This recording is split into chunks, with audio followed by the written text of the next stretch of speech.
Hello, and welcome to Things That Fall Out of My Head. Today we're going to be having a look at month 3, or I suppose I should call it chapter 3 of the Tale of Many Warhipsters. This time I'm again painting a knight armiger, but this time we're going to be having a go at a warglaive rather than the two helverins that I've done previously. I just thought it would be a little bit of a change for myself, even though, 90% of what I'm assembling is going to be the same each time. Of course, on this one, it's just the one sprue's different, so the body is all the same, the legs are the same.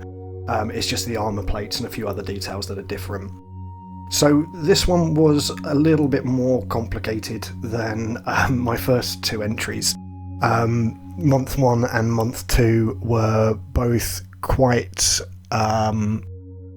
different prospects, shall we say, or different ideas behind them. I had the first month with the model covered in mosses and grasses and a lot of green tones on there. And then, of course, month 2, it was a rusty palette with lots of reds and oranges. And this time I wanted to try something that had me painting a lot of different colours.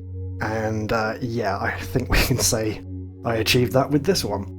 So I think this kind of illustrates that it's good to have some kind of plan when you're going into painting a large model like this. My initial plan was I wanted a quartered design when looking down at the top of the carapace. So I knew I wanted green in there because I haven't painted a lot of green so far with my new paint set. So I thought it would be something to sort of test myself with. I've never painted a lot of green before. I've never had armies that involved green, so that was a nice little challenge. I knew the other front panel on the carapace was going to be a grey, something nice and neutral to allow me to have some other bright colours on there. But the purple and the orange were really just decided on because, well, what other colours can I put on there?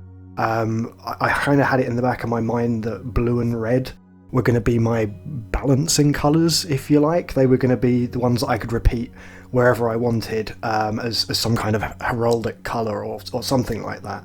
But it would allow me to use those instead of picking another colour to go on there. As it happened, the purple and the orange were kind of a joke between me and my other half when I was asking her, what do I put on here? What other colours can I possibly use? I don't want to be painting yellow because it's going to be a pain in the backside. And we sort of jokingly agreed on orange and purple. But that ended up being the way it went, and it's fair to say that I was panicking early on with this one. I knew I wanted to have dark grey as the trim colour. I mean, normally it would be some kind of metallic, so I thought by using a dark grey I've got that kind of implied metallic finish.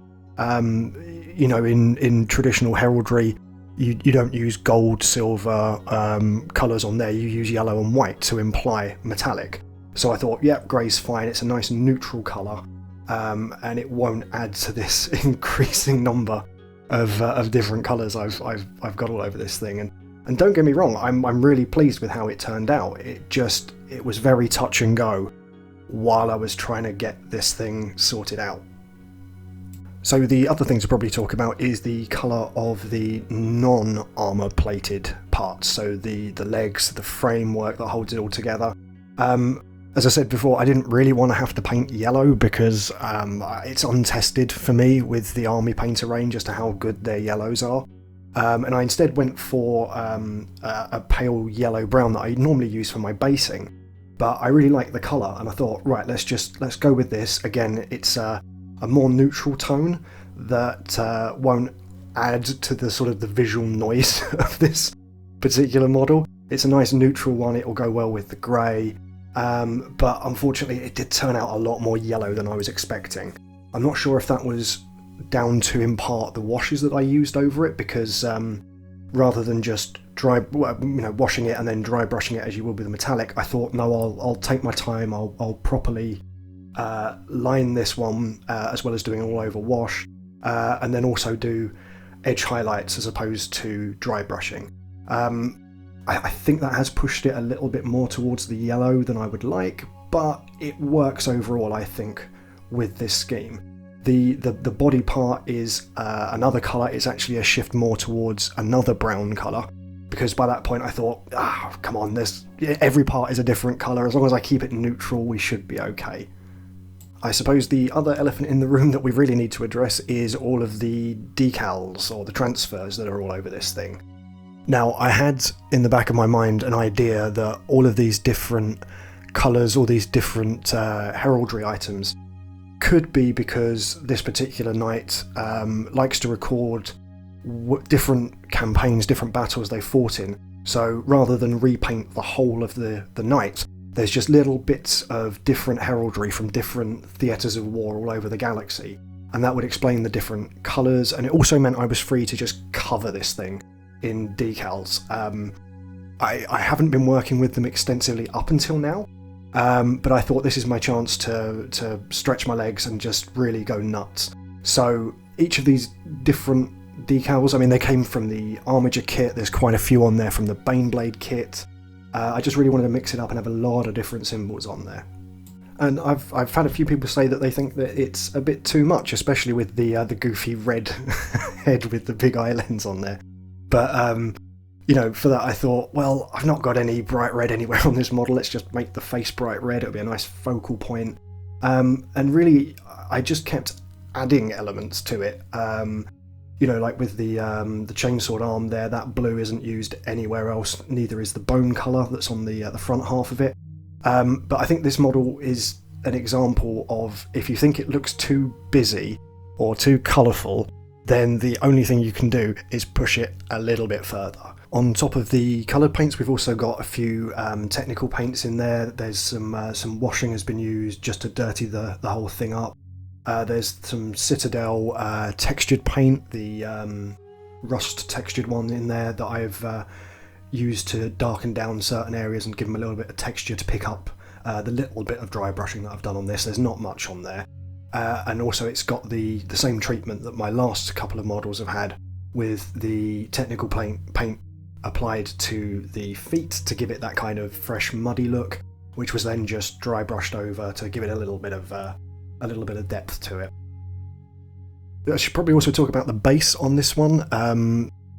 As anyone who's watched the previous two videos in this series know that I'm having a play around with basing. This one I wanted to completely cover the base in grasses and mosses and flowers. I've spoken about it before, I really like the aesthetic of a giant robot walking through a field of flowers.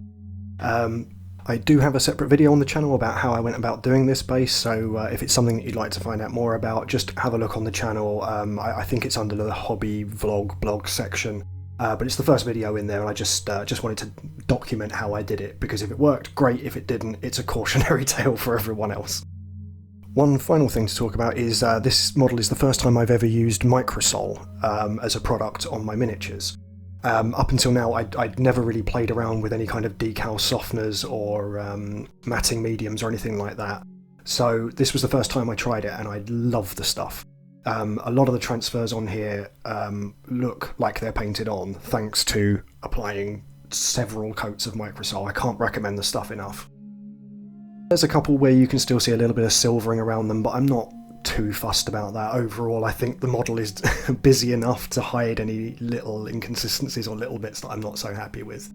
The end of the melter weapon as well, I think, came out quite well.